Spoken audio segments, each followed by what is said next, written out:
Hello नमस्कार दोस्तों, स्वागत है सभी का आर के एफ स्टडी में। दोस्तों आज हम यूपी पुलिस कांस्टेबल भर्ती 2024 और यूपी आरओ एआरओ भर्ती 2024 में सामान्य हिंदी जो पूछी जाएगी, इसमें अनेक शब्दों के लिए एक शब्द जो टॉपिक है, इसके संबंध में कुछ क्वेश्चंस आपके साथ शेयर करने वाला हूं। ये ऐसे क्वेश्चंस हैं जो प्रीवियस ईयर की परीक्षा में पूछे गए हैं।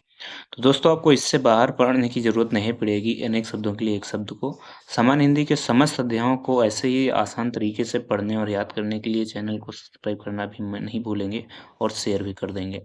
दोस्तों पहला प्रश्न है, जिसका उत्तर देकर खंडन किया गया हो, इस वाक्यांश के लिए एक शब्द क्या होगा?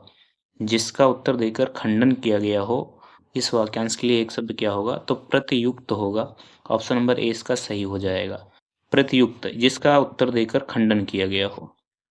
ऑप्शन नंबर दूसरा है विवृति। विवृति का एक शब्द जो है वो किसका है, कौन से वाक्य का है? तो किसी को कही या लिखी हुई बात का अर्थ लगाना अपने हिसाब से, यानी किसी की कही हुई बात या लिखी हुई बात को अपने हिसाब से अर्थ लगाना विवृति कहलाता है।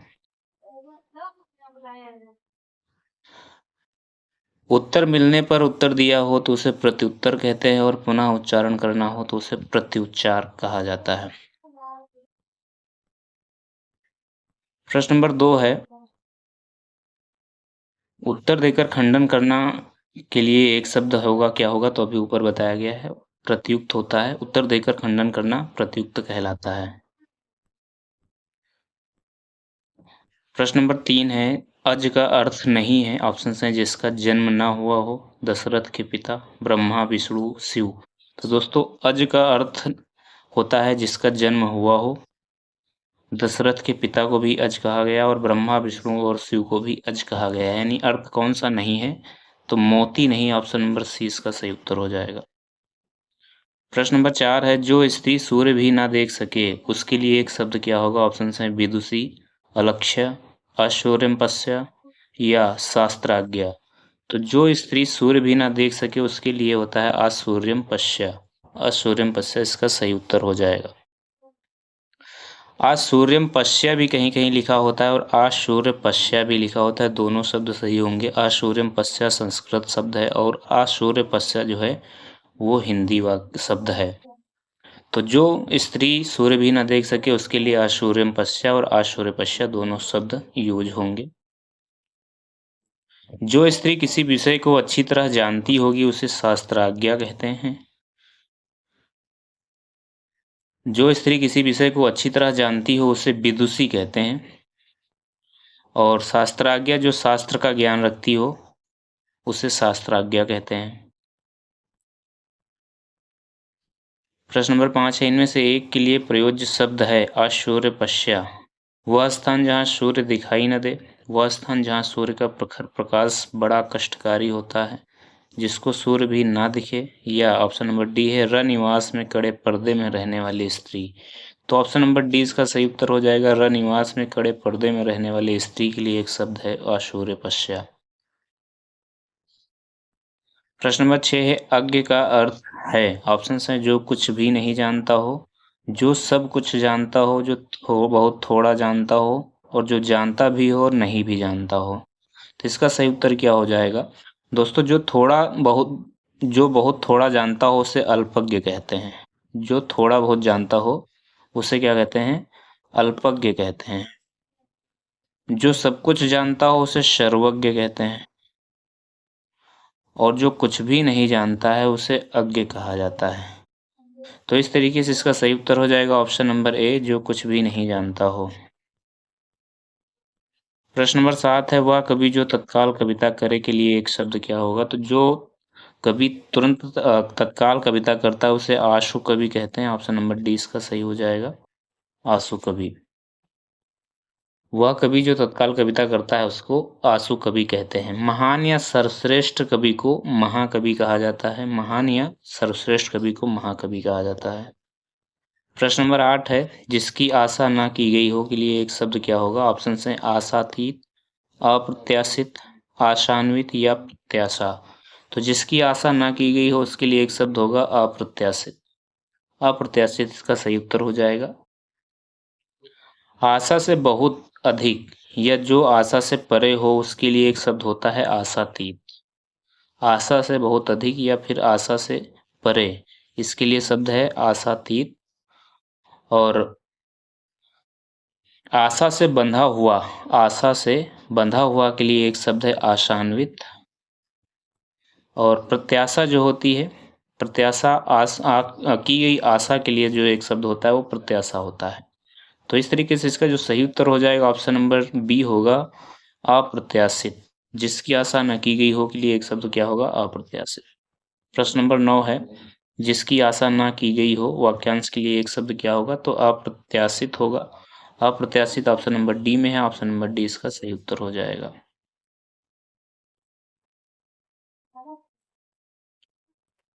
प्रश्न नंबर 10 है, बिना पलक झपकाए के लिए एक शब्द क्या होगा। ऑप्शन है चकित, देखते रहना, विपलक या निर्निमेष। तो निर्निमेष इसका सही उत्तर हो जाएगा।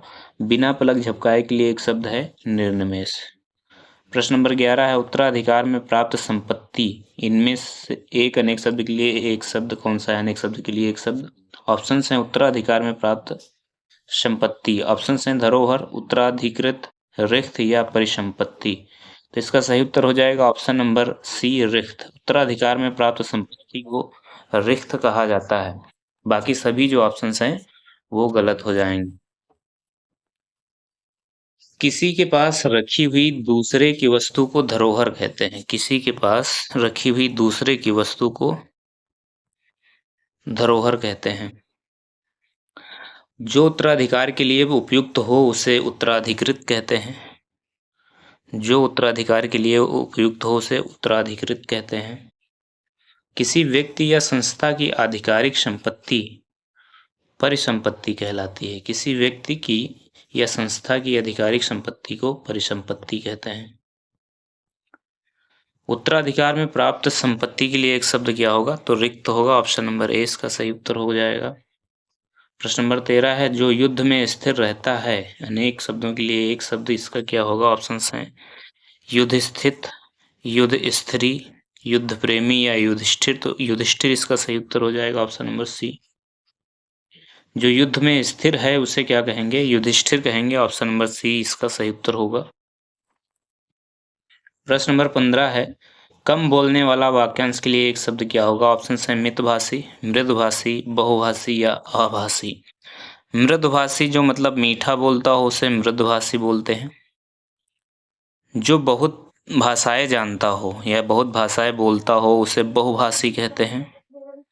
आभाषी, आभाषी किसको कहते हैं, जो भाषा नहीं बोलता हो, जो भाषा नहीं बोलता हो उसे आभासी कहते हैं। और मितभाषी इसका सही उत्तर हो जाएगा। कम बोलने वाले को क्या कहते हैं, मितभाषी कहते हैं। ऑप्शन नंबर ए इसका सही उत्तर होगा। प्रश्न नंबर 16 है, जो तौला जा सके के लिए एक शब्द क्या होगा। ऑप्शन है अपरिमेय, अनुमेय, परिमेय या विनिमेय। तो जो तौला ना जा सके उसके लिए अपरिमेय होता है। जो तौला ना जा सके उसके लिए अपरिमेय होता है। और जो मतलब किसी वस्तु की अदला बदली करने के लिए जो होता है शब्द प्रयोग होता है उसे विनिमय कहते हैं।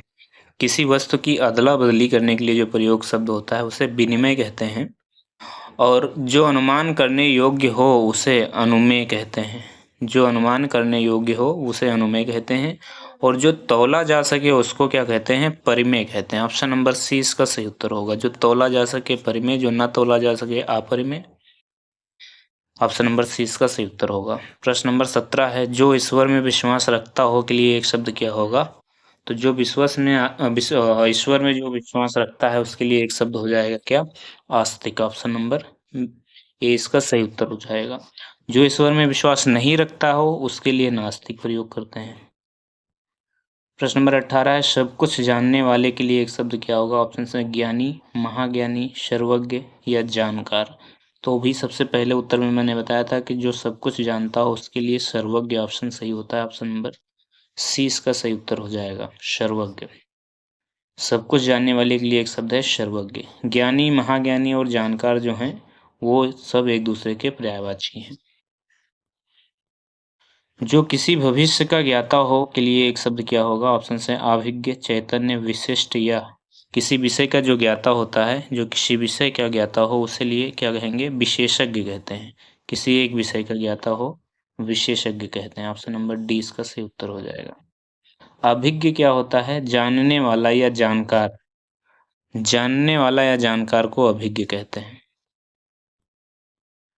प्रश्न नंबर 20 है, अपने सहारे पर रहने वाले के लिए एक शब्द क्या होगा? ऑप्शन है स्वावलंबी, आत्मनिर्भरी, बलिष्ठ या आत्मविश्वासी। तो इसका सही उत्तर हो जाएगा ऑप्शन नंबर ए, स्वावलंबी। स्वावलंबी जो होता है अपने सहारे पर रहने वाला हो, जो अपने आप पर निर्भर हो उसे आत्मनिर्भर कहते हैं।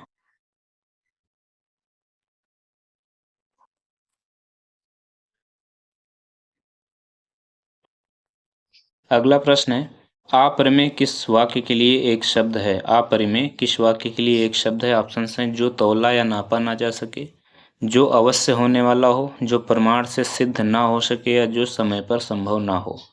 तो इसमें जो तौला ना जा सके या नापा ना जा सके उसके लिए अपरिमेय शब्द प्रयोग होता है, और जो प्रमाण से सिद्ध ना हो सके उसके लिए भी अपरिमेय शब्द सही होता है। यानी ए और सी दोनों ये सही हैं। ए और सी ऑप्शन दोनों सही हैं, तो दोनों इसका सही उत्तर हो जाएगा। यहाँ व्याख्या में देख सकते हैं, अपरिमेय शब्द नापा या तौला ना जा सके तथा जो तर्क या प्रमाण से सिद्ध ना हो सके दोनों के लिए यूज होता है। यही कारण है कि उत्तर प्रदेश लोक सेवा आयोग ने संशोधित उत्तर में ए और सी दोनों को सही उत्तर माना है। प्रश्न नंबर 22 है, किसी पर विजय प्राप्त करने की इच्छा रखने वाला वाक्यांश के लिए एक शब्द क्या होगा? ऑप्शन है विजित, विजेता, जिज्ञासु या जिज्ञासु। तो इसका सही उत्तर क्या हो जाएगा? इसका सही उत्तर हो जाएगा ऑप्शन नंबर सी, जिज्ञासु। जिज्ञासु इसका सही उत्तर हो जाएगा। किसी पर विजय प्राप्त करने की इच्छा रखने वाले के लिए एक शब्द होता है जिज्ञासु। जो जीत लिया गया हो उसे विजित कहते हैं, यानी जो जीत लिया गया हो उसको क्या कहते हैं? विजित कहते हैं। जिसने विजय प्राप्त की हो उसके लिए विजेता शब्द का प्रयोग किया जाता है, और जानने की इच्छा रखने वाला को जिज्ञासु कहते हैं। प्रश्न नंबर 23 है, जो स्त्री सूर्य भी ना देख सके वाक्यांश के लिए एक शब्द क्या होगा? तो आशूर्यम पश्य। तीसरी बार प्रश्न आ गया इसमें, आशूर्यम पश्य इसका सही उत्तर होगा। कुछ खास शर्तों पर किसी कार्य को करने का समझौता के लिए एक शब्द क्या होगा? कर्मठता, बेलदारी, ठेकेदारी या संविदा। तो कुछ खास शर्तों पर किसी कार्य को करने का समझौता जो होता है वो संविदा कहलाता है। ऑप्शन नंबर इसका जो डी है वो बिल्कुल सही उत्तर हो जाएगा। ऑप्शन नंबर डी इसका सही उत्तर होगा।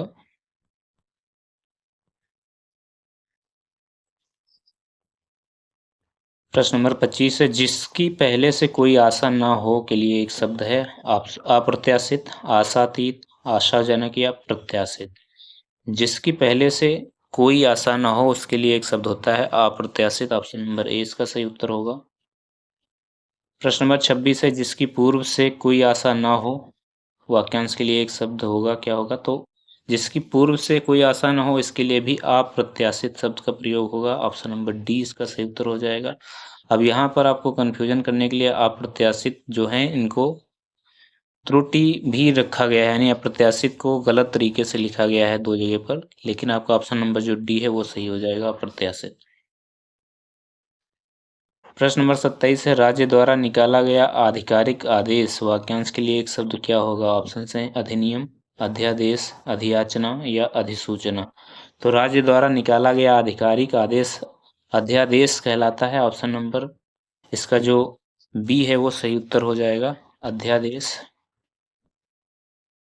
शासन द्वारा जो जारी किया गया कानून होता है उसको अधिनियम कहते हैं। शासन द्वारा जो जारी किया गया कानून होता है उसको अधिनियम कहते हैं। और वह आधिकारिक सूचना जो विशेषता जो राजपत्र में प्रकाशित होती है, यानी वो आधिकारिक सूचना जो राजपत्र में प्रकाशित होती है उसे अधिसूचना कहा जाता है। तो ऑप्शन नंबर इसका जो बी है वो सही उत्तर हो जाएगा, अध्यादेश। राज्य द्वारा निकाला गया आधिकारिक आदेश अध्यादेश कहलाता है।